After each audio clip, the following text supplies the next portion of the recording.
amigos do canal Academia Olímpia, tudo bem, pessoal? Gente, temos falado aqui no canal, né, nos últimos 2 vídeos que eu gravei aqui sobre Ratanabá, os achados de Ratanabá lá, né? Porque a questão ET Bilu a gente já tá abatida, né? Já foi provada a existência dele, a factualidade do ET Bilu, né? É fato e tá aí, não tem mais como fugir disso, embora alguns ainda insistam em dizer que não pode, aquilo, coisa e tal.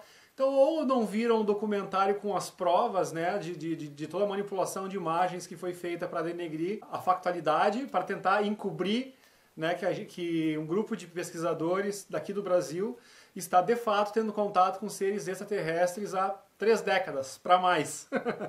Né? Então, agora o que a gente sempre fala é a importância desse contato. Então, mais do que, sim, comprovamos a existência. Aí vem aquelas perguntas, né? Mas o que eles querem? Qual é o objetivo? Não sei o quê. Ou seja, então eles estão vindo nos ajudar. E o que de fato eles fizeram para nos ajudar? Então, eles nos falaram o verdadeiro formato do planeta. Então, os pesquisadores do Dáquila foram lá, fizeram os experimentos como sugerido pelo Bilu e constataram e fizeram a comprovação científica do verdadeiro formato da Terra. Quanto mais pessoas despertarem, acordarem, tiverem a percepção de entender, melhor será, para nós desmantelarmos esse sistema que está aí. Porque essa mídia manipuladora, que mente, que engana, continua fazendo o jogo sujo dela. Nós temos que mudar isso, mostrar a verdade ao mundo. Eles nos passaram o conhecimento de que a Terra não era um globo. Em 2011, o Bilu disse, a Terra não é um globo, ela é plana nas águas e convexa nos continentes. Pesquisem, façam os experimentos e provem para a humanidade que a Terra não é um globo. Foi a primeira revelação que o Bilu nos passou. Ele nos disse isso. E a gente nem acreditava nisso, nós achávamos que a Terra era um globo. Ele veio contar para nós e pediu para que nós saíssemos a campo e fizéssemos os experimentos. A Terra, ela é convexa, não é esférica, não é mais convexa nos continentes, principalmente na América do Sul. O que você sugere para que nós façamos justamente para provar que ela não é esférica, que ela não é redonda? Quais são as outras teorias, os outros testes que nós podemos fazer para poder provar isso aí? Eu não tenho a luz, eu não tenho telescópio, principalmente para poder a Lua. A Lua não é esférica, apenas uma das vantagens de acordo com o chamado da uma esfera. E também poderá ser feito testes com os cavaleiros magnéticos, no avião, no cruzeiro, nos rios, a forma mais perfeita e energia. Estão em várias águas, jogando uma pedra, contando a retângulo de morte, tudo que a gente descerá, tio Branco. A força da gravidade está totalmente equivocada, são várias forças. E Bilu diz que essas forças os cientistas da Terra não conseguem explicar ainda. Nós vamos fazer os testes com as teorias sugeridas por ele.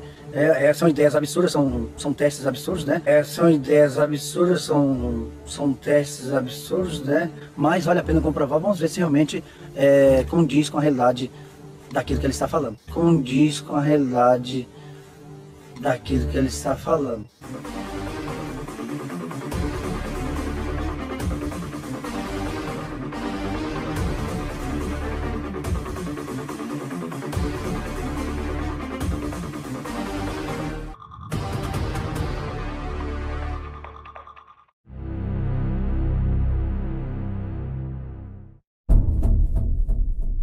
O primeiro local escolhido para iniciar os experimentos foi a Lagoa dos Patos, no Rio Grande do Sul.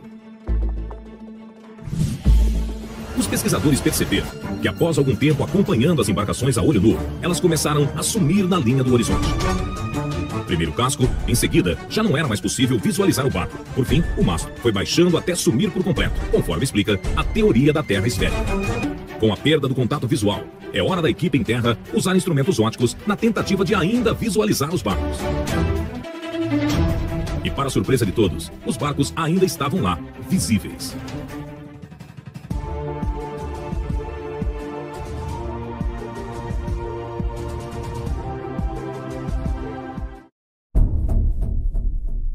Esse mesmo experimento foi realizado em outros locais. Estamos aqui no sul da França, uma cidade litoral chamada Le Baccaré.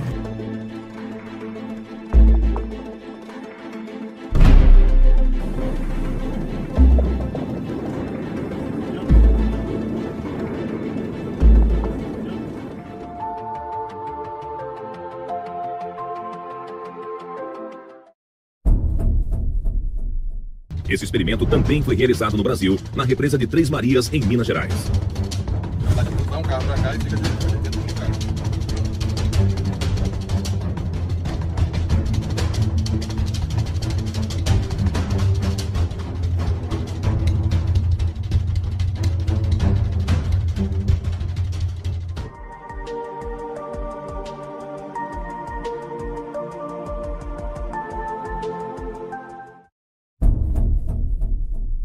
E na Praia de Santos, no litoral paulista, outra equipe realizava o mesmo experimento.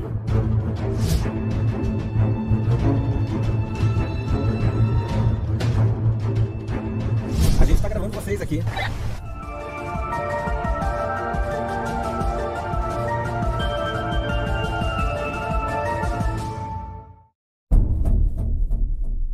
Foi realizado no Lago Titicaca, no Peru. Estamos aqui na Ilha Mantani, no Lago Titicaca, no Peru. Vamos fazer visita deste ponto até a Cordilheira Branca, que é a divisa com Peru e Bolívia. Entre os experimentos de visualização a longa distância realizados com telescópios, o de maior impacto foi no Lago Titicaca, onde a equipe tentou registrar imagens a 110 km.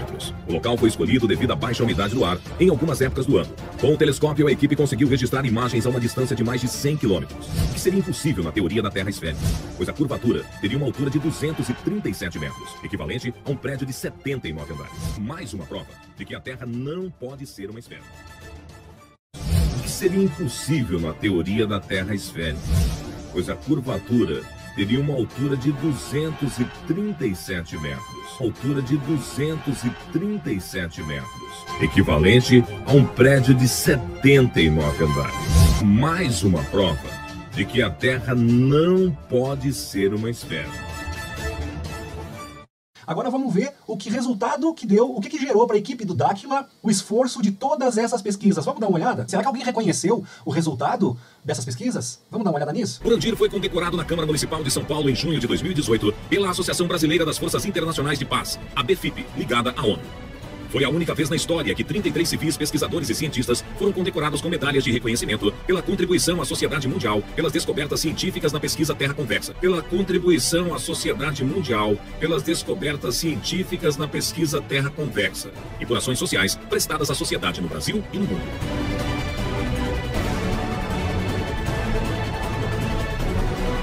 Foi a única vez na história que 33 civis, pesquisadores e cientistas foram condecorados com medalhas de reconhecimento pela contribuição à sociedade mundial, pelas descobertas científicas na pesquisa Terra Convexa. Foi a única vez na história que 33 civis, pesquisadores e cientistas foram condecorados com medalhas de reconhecimento. Foi a única vez na história.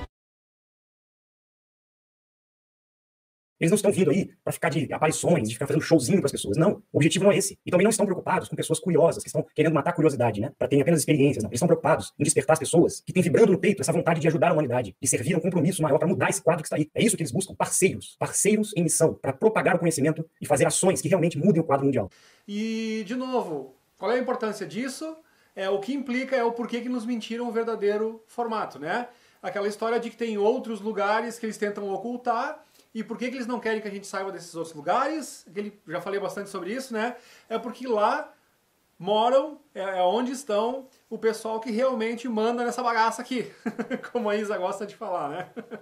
Isa Institute, outro canal maravilhoso.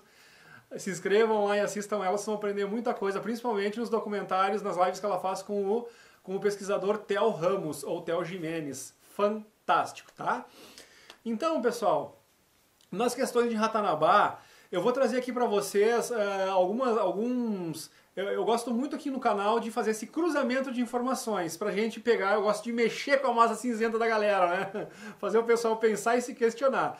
Então eu trouxe duas informações muito legais que não tem nada a ver com Ratanabá, com Dáquila, não tem nada a ver com Dáquila, com os pesquisadores, são outras fontes, mas como os dados se cruzam, como as informações se corroboram. E aí é onde a gente vai montando o quebra-cabeça, tá? Em relação a Ratanabá, a história de Ratanabá, a tecnologia que tem lá, enquanto muitos ainda estão duvidando do que pode ter lá e tal, eu trouxe para fazer um questionamento das pessoas. Muitos já devem ter ouvido falar. Sigiria é aquela cidade lá no Sri Lanka que fica de 180 a 200 metros de altura lá. A gente tem que entender... por exemplo, quando a gente falava nas pirâmides, né, algumas pessoas diziam, não, mas aquilo foi construído pelos homens, aí que queriam nos convencer, né, que os monólitos, nem vamos entrar na questão de Göbekli Tepe, nem vamos entrar na questão dos Moais, nem vamos entrar na questão de Baalbek, né, porque, cara, senão fica demais. Mas assim, porque são monólitos gigantescos de milhares de toneladas que alguns insistem em dizer que aquilo foi transportado por quilômetros rolando em toras.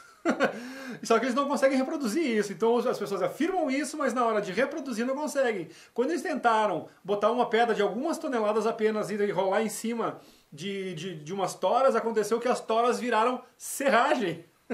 O peso esmagou e pegaram as madeiras mais resistentes que tinha. Então isso já vai por terra abaixo. Mas quando tem os negacionistas que eles não querem acreditar numa coisa, eles não querem acreditar e aí cada um com suas verdades, né? Não tem problema nenhum. Só que então, ainda que fosse possível que eles rolassem, aí fica muito mais difícil, por causa que como que eles iam rolar pedras de toneladas, né, ou um granito, que tem uma escultura em granito onde é feito um grande reservatório de água, como é que eles iam transportar aquilo lá para cima, como é que eles iam esculpir aquilo da forma que foi feito, como que eles levaram milhares de tijolos, 180 metros e não tem escada. Aquelas escadas que lá se encontram hoje foram feitas recentemente pelos governos ali justamente para proporcionar o turismo, o acesso lá em cima para gerar turismo na região. Entendeu? Então aquelas escadas lá, quando foi descoberto aquilo ali, não haviam aquelas escadas ali. Em todo aquele, no topo do morro ali, como vocês estão vendo aqui, ó, não tem nenhuma forma de chegar lá em cima, se não fosse pelas escadas. Então, quando as pessoas vêm falar e ainda insistem na questão da pirâmide de Baalbek, Göbekli Tepe, ou todos esses antigos sítios arqueológicos que apresentam grandes monólitos de pedra e coisa e tal, eles vão tentando achar uma forma de justificar como foi feito aquilo. Então isso vai satisfazendo uma parte, né, das pessoas que realmente não querem acreditar na verdadeira história, que está sendo desmascarada, está sendo escrutinada agora. Por quê? De novo, estamos vivendo o Apocalipse, que é revelação, então tudo está vindo à tona, pessoal. Né? Então quem acompanha o canal Além da Nuvem, quem acompanha o canal do André de Pierre, né, cara, é tanta coisa, tantas provas, tanta factualidade de que mentiram para nós em relação à descoberta do Brasil, em relação às tecnologias que já existiam, né, há pouco tempo atrás. Então essa história que estão falando, nós vamos sofrer um grande reset econômico e tal, tá mais que provado, tá mais que evidente que a gente já sofreu resets tecnológicos várias vezes, porque existia uma tecnologia fantástica, né? E hoje o que a gente tem, o que a gente tem de mais moderno e mais ultra avançado da nossa tecnologia é migalha, pessoal, comparado ao que já existiu e nos foi escondido. É migalha comparado à questão tecnológica que está lá em Ratanabá. Então essa é a questão do vídeo de hoje, né? Então, quando a gente entra nessa senda de discutir, nessa seara, melhor dizendo, de discutir a questão das pirâmides lá no Egito e tal, de como foi construída, foram vários anos, centenas de anos, alguns dizem, e foram construídos pelos escravos. Então, milhares de escravos ficaram muitos anos para construir aquilo, por isso aquilo existe, coisa e tal, blá, blá. E aí tu não tem muito como, né? Agora, quando tu pensa nessa cidade no topo de um monte, de 180 metros de altura, com alguns... Tem um corte que é feito na pedra no determinado momento lá, que ele era tão liso, foi tão polido aquela rocha lá, que servia de espelho para o rei que morava naquela montanha, né? Então a gente fica se perguntando. Aí alguns vêm querer dizer para nós que tudo foi feito com martelo e cinzel, né? Cinzel é um tipo de formão, é para madeira, nós temos a talhadeira para pedra, né? O cinzel seria um tipo de talhadeira. E as pessoas vão querer nos convencer que poliram rocha com cinzel e um martelete, pelo amor de Deus, né, pessoal? Então sim, existia alguma tecnologia fantástica que nós ainda não dominamos hoje. Ou, quando eu digo não dominamos, não é, eu quero dizer de conhecimento da massa, de conhecimento do público. Porque tem muitas tecnologias dessas aí, mas que estão na mão de pouquíssimas e poderosíssimas pessoas, que eles usam, né, secretamente para os interesses deles.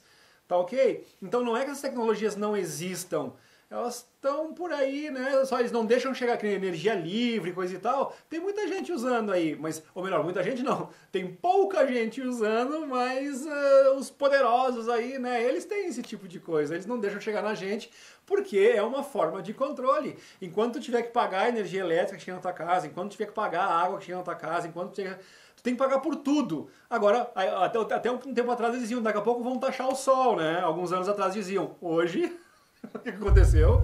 Nós temos o sol taxado. Aí diziam, daqui a pouco vamos taxar o ar que a gente respira, né? E o que estão querendo fazer agora com essa história do Green New Deal e que é o GND, que eu canso de falar aqui no meu canal também.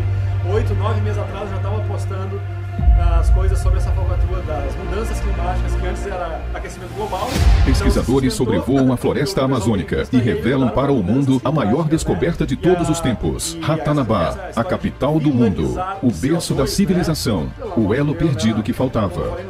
Em maio de 2022, foram utilizadas 2 aeronaves para captar imagens da floresta, sendo que uma delas estava equipada com o LiDAR, tecnologia de detecção e alcance de luz, capaz de penetrar na vegetação e captar com precisão o que está escondido embaixo da floresta, sem precisar desmatá-la.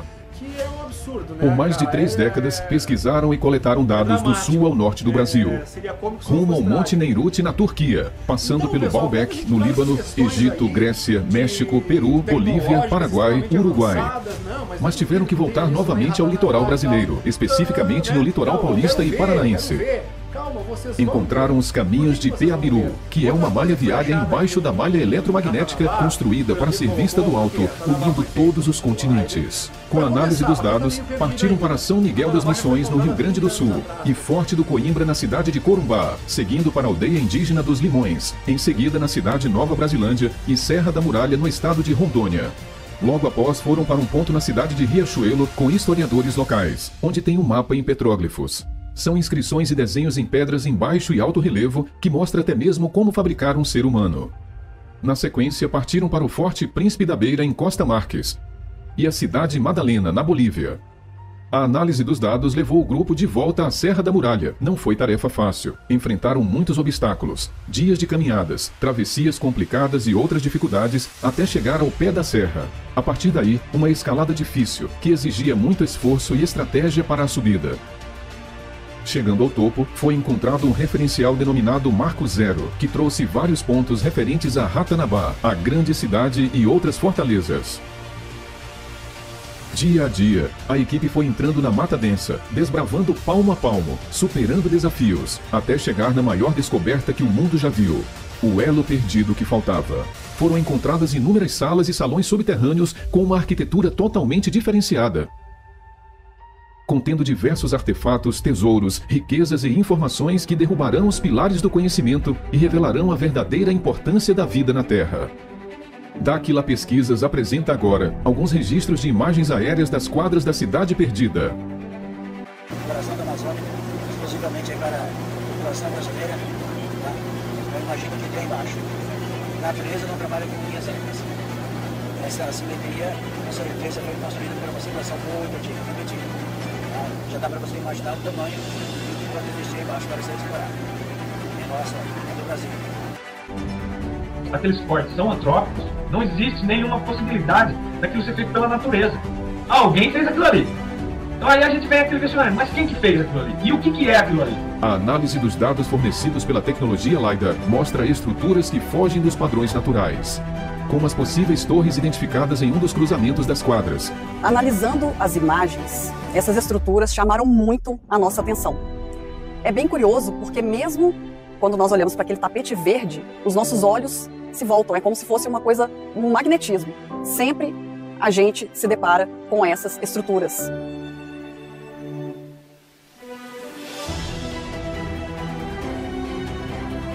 E aí a gente se pergunta, seriam árvores? Seriam torres? Que tipo de estrutura poderia ser aquela? Se for realmente uma torre, o que poderia haver na base desta torre? E vamos além. Sendo uma estrutura, por que será que aquele local tem esse magnetismo? Chamou tanto a nossa atenção. Quem estaria ali? Quem será que nós poderíamos encontrar ali? Derivações e locais ainda mais intrigantes, que podem ser entradas de galerias intactas, escondidas embaixo da floresta e da lama deixada pelo dilúvio. Ratanabá, uma descoberta dos brasileiros que levarão ao mundo tecnologia, sabedoria e muito conhecimento.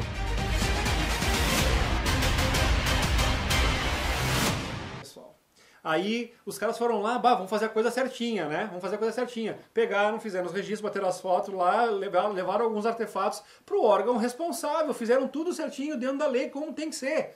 levaram para o IFAM. O que eles não sabiam, os pesquisadores do Dáquila, que naquela época era Projeto Portal, hoje é Dáquila, o que eles não sabiam é que dentro do IFAM, né, lá estava sendo comandado por gente mal intencionada, coisa e tal, que não tinha o menor interesse em que essa descoberta visse à tona. Então eles não só cobertaram, eles não só não mostraram as coisas, como proibiram e ameaçaram de prisão a equipe do Urandir, transferiram o comandante Sandro, que na época foi o militar daquele grupo de exército lá, que ajudou nas incursões lá no Forte Príncipe da Beira, né, que eles adentraram os túneis, andaram por quilômetros por baixo da terra lá. Ou seja, isso tudo foi encoberto e eles não puderam falar. Isso só pôde ser revelado aí 4 anos atrás, quando o novo governo ali do Bolsonaro mandou tudo, essa ONG embora da Amazônia, né, uma coisa acertadíssima que ele fez.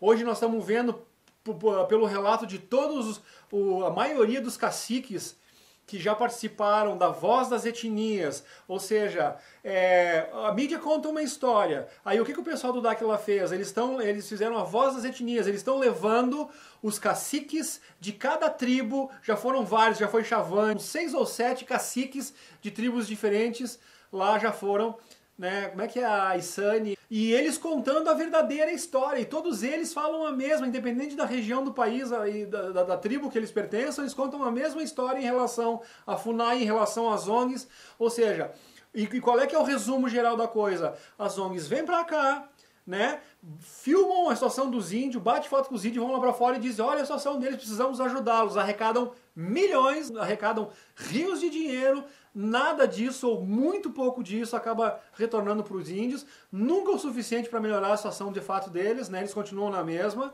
e quando é dado alguma coisa para ele, é só alguma coisa diante de holofote, tipo um político inaugurando uma obra ali, né?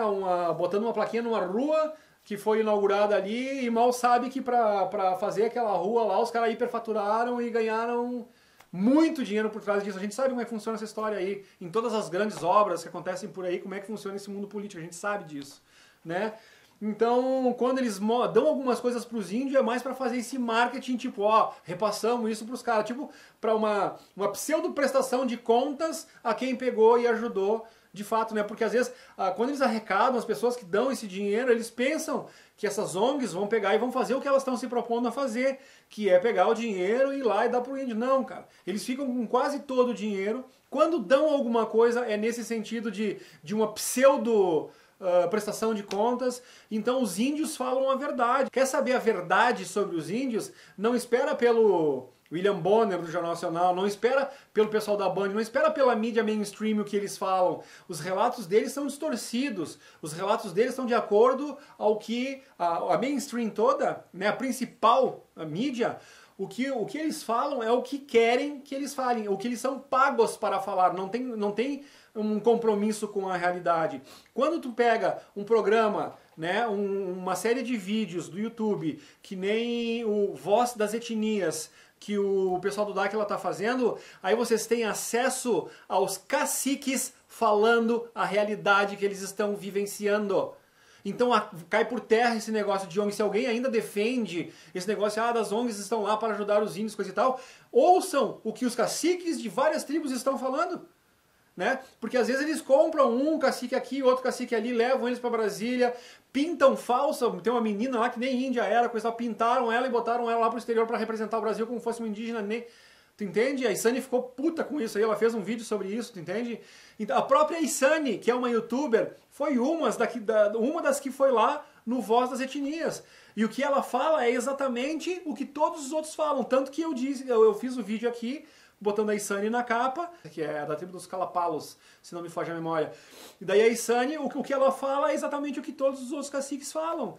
Então, todos os caciques estão lá para falar a verdade, né? E cara, são muito inteligentes esses caciques. Eles sabem muito do que está acontecendo. Antigamente, né, o homem branco achava que lá uns desinformados, os caras são bobos, é fácil de enganá-los, vamos lá com uma quinquilharia.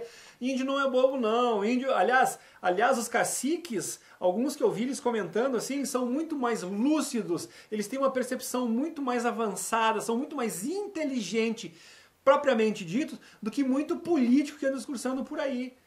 né? Os caras são muito inteligentes, os caras são muito situados do que está acontecendo ali fora. Eles não são bobos não, de bobo eles não têm nada, gente, entendeu? São muito espertos, e então eles vão lá e falam a verdade, que eles são utilizados, eles são usados para o pessoal encher o bolso de dinheiro ali, só que eles não caem mais nessa.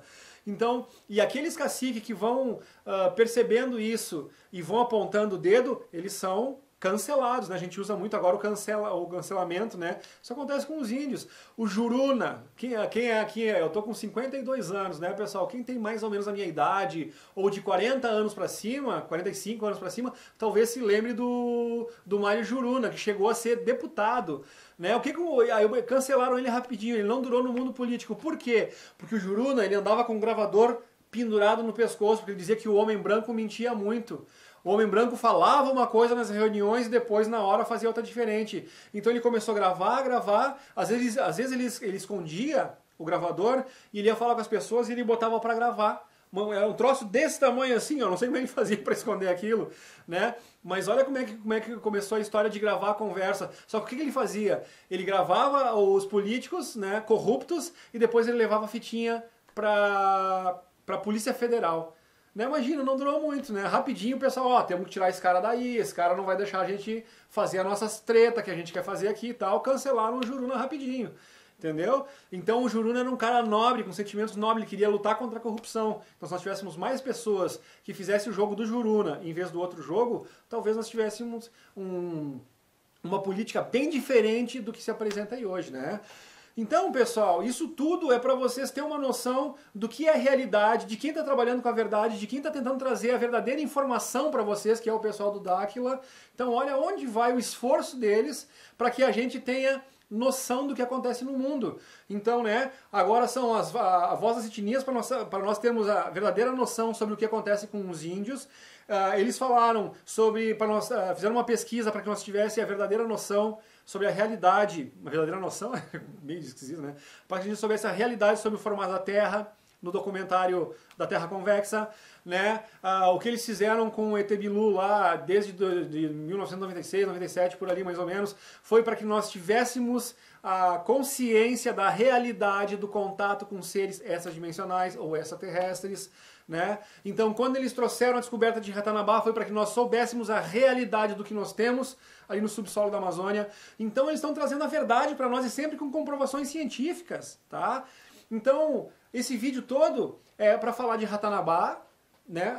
Então a gente faz umas curvas, que nem quando eu falei dos índios todos, mas é para a gente começar a ter esse entendimento de como a coisa funciona, e a gente vai encaixando as coisas, então parece ser meio, às vezes, tangencial demais, gente, mas lá no fim, tudo é útil que eu estou falando aqui, tudo se encaixa, tá entendendo?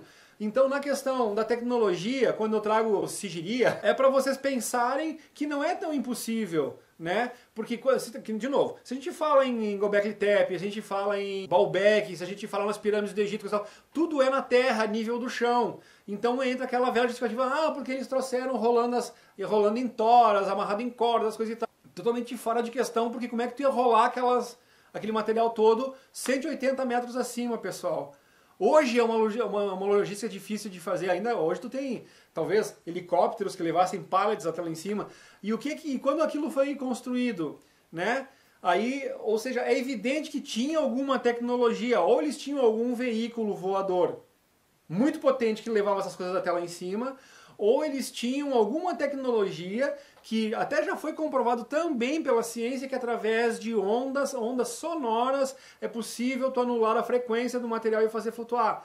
Então tem um experimento com uns alto-falantezinhos assim, e uma bolinha, uma pequena bolinha fica ali flutuando, né? Ou seja, é a prova de que as ondas podem suspender uma matéria, né? Só que aquilo foi feito em muito pequena escala. Agora, se essa tecnologia fosse, né, que já é conhecida nossa aqui, fosse extremamente evoluída e desenvolvida, a que ponto nós poderíamos chegar? Ao ponto em que ela já existia antes, que é de anular a frequência de alguma forma, né, das pedras, coisa e tal, tanto que existe vários relatos de que algumas pessoas dizem, como é que foram levadas as pedras? Flutuando, que eles apontavam um pequeno aparelhinho para a pedra, tipo um controle remoto, né, de uma televisão que nós temos aqui, apontavam para essas grandes rochas, faziam ela flutuar e depois com um dedo assim eles conduziam ela até onde elas queriam. E tem uma outra coisa muito interessante em relação ao formato também, é que quando tu faz essa alteração na estrutura molecular, ela fica moldável. E daí tu ia moldando uma pedra na outra. Isso é maravilhoso. E é por isso que hoje os cientistas dizem, muitos pesquisadores, né, não entendem como que as pedras são encaixadas de tal forma, de tal precisão, que tu não consegue passar uma agulha entre elas. Simples. Dessa forma aí, tecnologia. Elas se moldavam, elas ficavam, digamos assim, mais amolecidas e elas eram colocadas, quando elas se solidificavam de novo, elas solidificavam-se exatamente no formato que elas tinham que ficar. É isso aí, gente, né? Então, quando a gente tem esse tipo de conhecimento, fica mais fácil, a gente derruba muitos paradigmas e fica mais fácil a compreensão de Ratanabá. E por que a gente tem que ter essa compreensão? Né? Por que seria interessante que a gente soubesse dessas coisas todas e que a gente derrubasse um pouco dessa resistência em relação a Ratanabá? Porque, gente, por que eu insisto tanto em falar isso? Aí dizem que eu quero convencer as pessoas. Cara, não é por nada, tu entende? É porque, sabendo do que tem lá dentro, sabendo que ao momento que um grande número de pessoas souber o que tem lá, né, a ponto dos mandantes do mundo, dos donos do mundo, e não conseguirem mais esconder, a gente fica cada vez mais perto de desfrutar do que está lá. Então é por isso que as pessoas deveriam falar sobre Ratanabá, ainda que nem assim, se as pessoas fossem realmente inteligentes, não, sem querer ofender ninguém, mas se nós tivéssemos uma grande maioria de pessoas, porque os caras que são céticos, o ceticismo, quando ele é desequilibrado, né, ele acaba jogando contra o próprio cético, e não só contra o próprio cético, como contra a humanidade como um todo. Porque se o cara dissesse, o que as pessoas não entendem às vezes, é, cara, assim, ó, e se for verdade o que tem lá, os benefícios não seriam maravilhosos? Então, para desfrutar desses benefícios, não seria bom dar um voto de confiança no pessoal do Dáquila? Entendeu? Então tu não precisa sair endossando coisa e tal. Não falando contra já é uma grande coisa. Entendeu? Então por que em vez de dizer, não duvido que tenha, isso é mentira, são charlatões, por que vocês não dizem, cara, não seria mais inteligente dizer, pô, tomara que seja verdade, cara, vamos, né, vamos incentivar para que eles vão lá e coisa e tal, porque quanto antes, né, o pessoal conseguir chegar lá, uma massa de arqueólogos, ou seja, além dos arqueólogos da equipe do Dáquila, né, que já chegaram lá e já comprovaram, e eles estão querendo agora que outras pessoas vão lá, que outras pessoas se juntem em um movimento. Aliás, mas falando nisso, dá mais um gancho aqui, né? Se fosse mentira, por que eles iam fazer um convite aberto para qualquer geólogo, para qualquer arqueólogo, para qualquer antropólogo que quisesse participar das expedições e ir lá e constatar com seus próprios olhos? Se fosse uma coisa para esconder, se fosse uma mentira, por que eles iam fazer esse convite aberto? E mais que um convite, uma solicitação dizendo, gente, vamos com a gente. Eles não querem ser os detentores da grande descoberta para dizer, ó, nós somos os caras. Eles querem parcerias. Tu entende? Então olha como o discurso das pessoas de que eles são charlatões, são mentirosos, vai caindo por água abaixo. Qual seria a lógica, né? Eu estou mentindo sobre uma coisa que tem no meu quarto. Eu não vou querer que ninguém vá no meu quarto para descobrir que eu estou mentindo sobre o que está lá. No momento que eu fico dizendo para as pessoas, não, por favor, eu estou te convidando, a porta está aberta, vem aqui ver o que tem no meu quarto. Eu não estou correndo risco de que minha mentira seja descoberta? Então não seria interessante. Vocês entendem isso, pessoal? Então, quando o Dáquila vai lá e diz, ó, pesquisadores, né, arqueólogos, antropólogos, e convida, diz, ó, vamos lá junto, vamos fazer as expedições, vamos trabalhar, vamos mostrar pro mundo. É porque, cara, é fato que tá lá. Eles não seriam tão burros a ponto de dar um tiro no próprio pé se isso fosse uma farsa para se promover de alguma forma, como alguns insistem aí fora por aí, né? Então, gente, o que caberia a nós em relação a apoiar isso é porque a gente tem muito a ganhar ao desfrutar das tecnologias que lá estão. As tecnologias, a questão de como o Brasil vai ficar no momento que o mundo inteiro souber que aqui é o centro da humanidade, aqui é o centro do mundo, né? Olha só a nível de polo turístico, só a nível de turismo. Olha o que esses lugares onde foram descobertas essas cidades, esses sítios arqueológicos, que daí depois que eles estão descobertos, o governo vai lá, monta uma estrutura de turismo e só isso movimenta, traz rios de dinheiro para aquela localidade, para aquele país, beneficia aquele povo todo. Então Então só nesse aspecto já seria fantástico aqui para o Brasil. Então já seria uma coisa de a gente incentivar, né? Então quanto mais tudo de bom, a energia livre, veículos que não poluem, que não possuem rodas, cara, que tecnologia é essa? Né? Aí quando vai pesquisar mais a fundo falando de Ratanabá em relação aos caminhos de Piabiru, então o que contam as lendas quando tu pesquisa, né? Que os veículos deslizavam pelos caminhos de Piabiru. Aí quando tu, não, mas isso é impossível, coisa e tal. Será que é tão impossível assim? Aí eu pergunto pra vocês, como é que funciona o trem-bala no Japão? Não é um trilho que eles fazem, que é através de uma energia eletromagnética, eles não fazem esse trilho flutuar? Isso não é uma realidade já há muito tempo no Japão? Caminhos de Piabiru era a mesma coisa.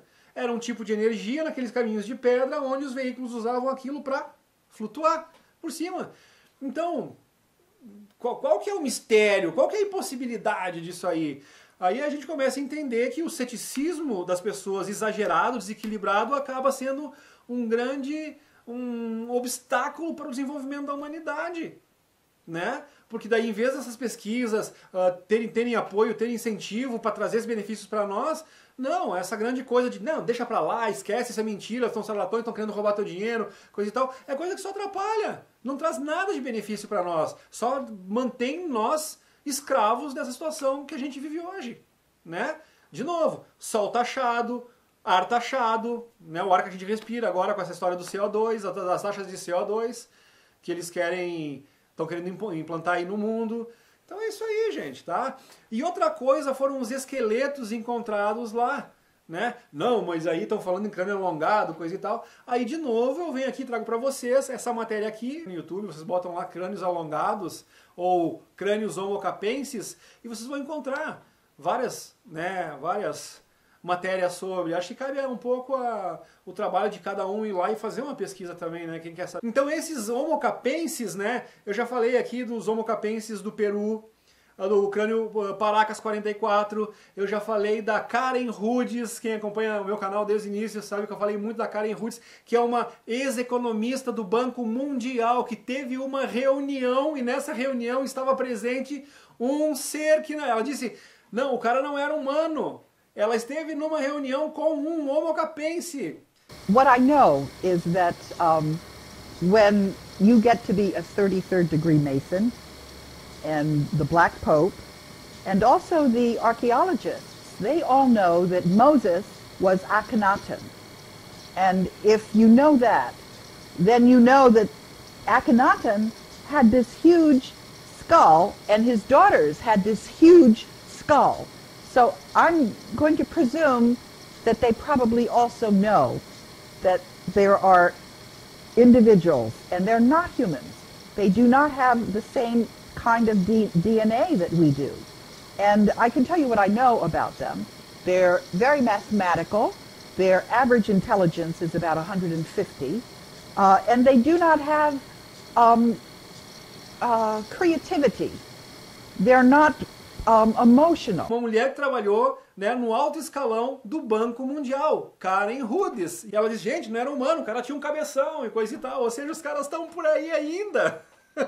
E esses são os híbridos, né? Eles têm a nossa altura e coisa e tal, só que eles têm esse crânio alongado. E eles aparecem só nessas reuniões de alto escalão aí, né? Que aí é os Illuminati, que são os laranjas dos Anunnaki. Os Anunnaki são os cabeçudão, 4, 6 metros de altura, entendeu? Os Néfilins, os gigantes da Bíblia. Então, lá em Ratanabá foram encontrados os esqueletos desses gigantes. Está lá.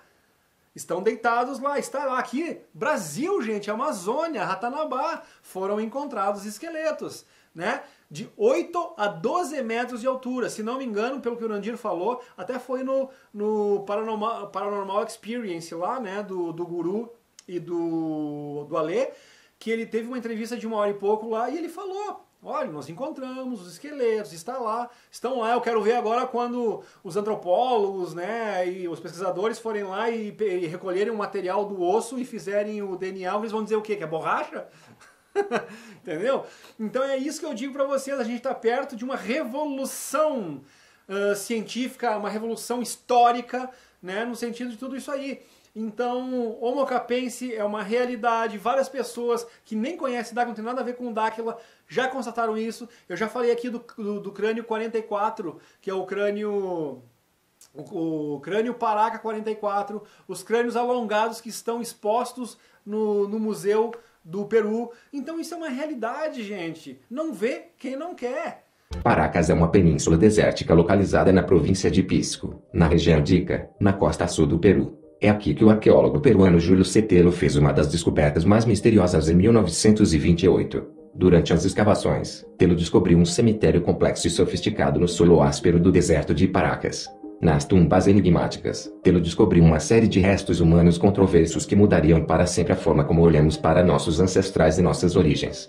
Os corpos nas tumbas tinham alguns dos maiores crânios alongados já descobertos no planeta, chamados de crânios de Paracas. O arqueólogo peruano descobriu mais de 300 crânios misteriosos que se acredita terem pelo menos 3.000 anos de idade.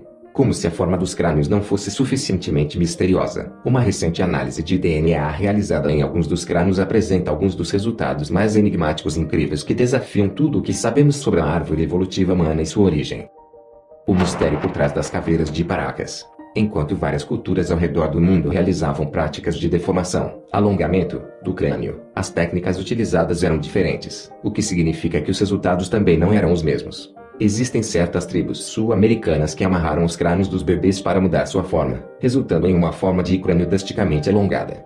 Ao aplicar pressão constante por um longo período de tempo com o uso de ferramentas antigas, as tribos conseguiram realizar deformações cranianas que também são encontradas em culturas antigas da África. 3 desenhos de métodos usados pelos povos maias para moldar a cabeça de uma criança. No entanto, enquanto este tipo de deformação craniana mudou a forma do crânio, não alterou o tamanho, peso ou volume craniano, todos os quais são características de crânios humanos regulares. Cientistas de antigos astronautas acreditam que essa prática se originou com humanos primitivos, quando tentavam imitar a aparência de visitantes extraterrestres, diz o diretor assistente do Museu de História de Paracas. É precisamente aqui que as características dos crânios de Paracas se tornam mais interessantes.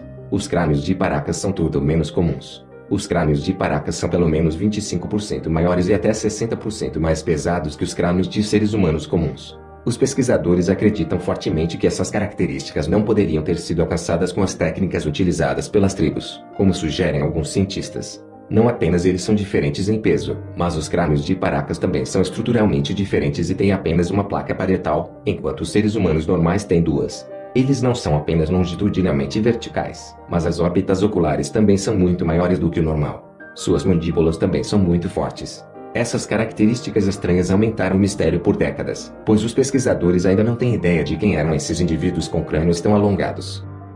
Os posteriores tornaram os crânios de Paracas mais enigmáticos. O diretor do Museu de História de Paracas enviou 5 amostras de crânios de Paracas para testes genéticos, e os resultados foram fascinantes. Amostras consistindo de cabelos, dentes, pele e alguns fragmentos de ossos do crânio forneceram detalhes incríveis que alimentaram o mistério em torno desses crânios anômalos. O laboratório genético para onde as amostras foram enviadas não foi informado previamente sobre a origem dos crânios para evitar influenciar os resultados. Curiosamente, o DNA mitocondrial, que é herdado da mãe, mostrou mutações desconhecidas por qualquer homem, primata ou animal encontrado no planeta Terra. As mutações presentes nas amostras de crânio de Paracas sugerem que os pesquisadores estavam lidando com um humano inteiramente novo, muito diferente do Homo sapiens, Neandertais e Denisovanos. Os resultados semelhantes foram encontrados nos testes realizados no Starshield School, descoberto por volta de 1930 em um túnel de mina a cerca de 160 km a sudoeste de Chihuahua, no México. Essa evidência de DNA serve como um lembrete para nós de que os alienígenas podem muito bem ter andado pela Terra, bem entre nós.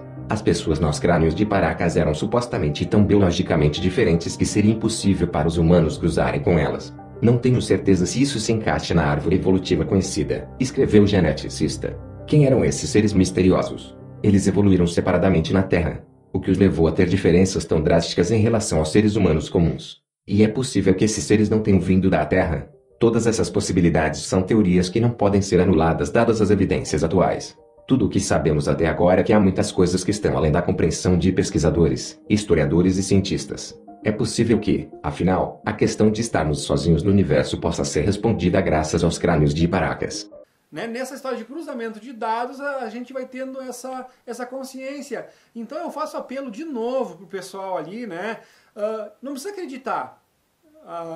Mas antes de sair falando mal ou negando, entrando naquela coisa do ceticismo desequilibrado, do ceticismo radical, que na verdade leva a um obstáculo, né, ao desenvolvimento da humanidade. Então, ó, se tu não acredita, então pelo menos fica frio, espera os resultados virem à tona, deixa o pessoal trabalhar para que o resultado apareça. Não fica batendo contra, dando contra, porque, cara, a tua família, os teus filhos, os teus netos podem perder muito em função desse ceticismo exagerado, porque esse ceticismo exagerado em relação a isso, desequilibrado, né, ele acaba fortalecendo os nossos escravizadores. Fortalece os nossos escravizadores.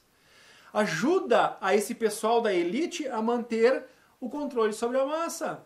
Então, tu querer que seja um mundo diferente, querer que seja um mundo melhor, tu querer que seja um mundo melhor para os teus filhos e para os teus netos, mas não dá uma chance de deixar trabalhar quem está trabalhando para que essas benéfices todas venham para nós, é uma incoerência, chega a ser uma estupidez absurda.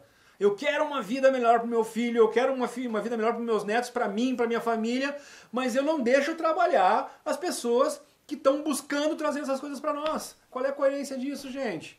Então, se vocês não querem acreditar, guardem essa desconfiança para vocês. Entendeu? Não fiquem batendo contra. Digam, aliás, se vocês estão desconfiados, digam, não, vamos ajudar, vamos lá ver o que tem lá. Ou se você realmente, não, porque eu acho que eles são os mentirosos, charlatão. Então, vai lá, comprova que não tem nada lá, entendeu? Vai nas coordenadas onde eles disseram, faz que nem o grupo foi lá, caminha 2 dias mata dentro da Amazônia, entendeu? Para chegar no ponto lá, junto com eles, nas expedições que eles fazem. Olha com teus próprios olhos lá, depois tu vai saber se tem ou não. Entendeu?